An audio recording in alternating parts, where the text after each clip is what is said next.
বলবো কি করে তোমারে আমি, কখনো আমি ভুলতে পারবো না। দেখো আমি আস্তে আস্তে বইয়া আছি তোমার অপেক্ষায়। তুমি মেসেজও দাও না, ফোনও দাও না। তোমার কথা আমি ভাবি শুধু।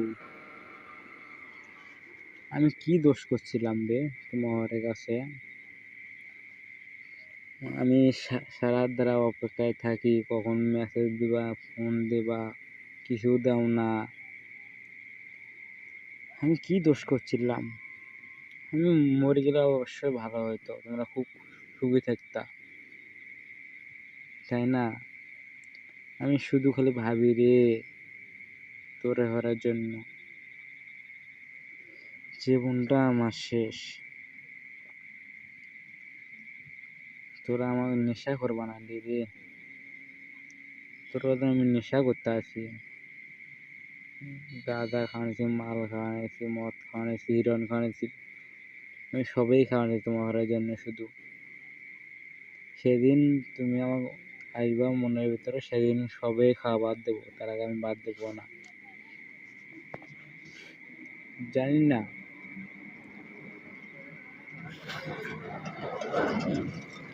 তুমি কবে আমার হবা, কবে আসবা।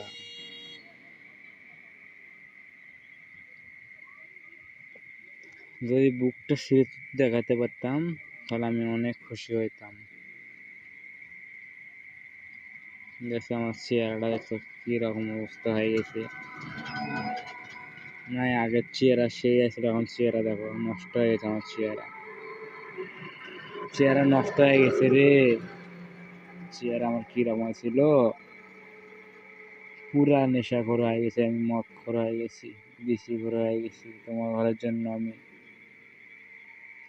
খুব একটা মেয়ের আমি ভালোবাসছিলাম জীবনে, এই মেয়েটা আমার সাথে চলে গেল, ছলনা করলো।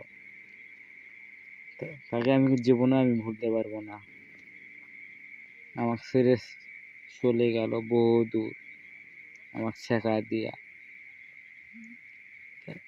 যাই চলে যাই, সমস্যা, আমার দুঃখ নাই।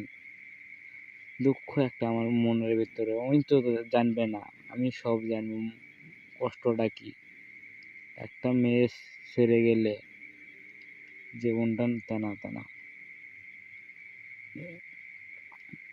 মন ভাঙা ঘর আর মসজিদ ভাঙা ঘরে এক কথা। তুমি আমার মনটা ভাঙিয়ে দিয়েছো, মসজিদ ভাঙা এক কথা।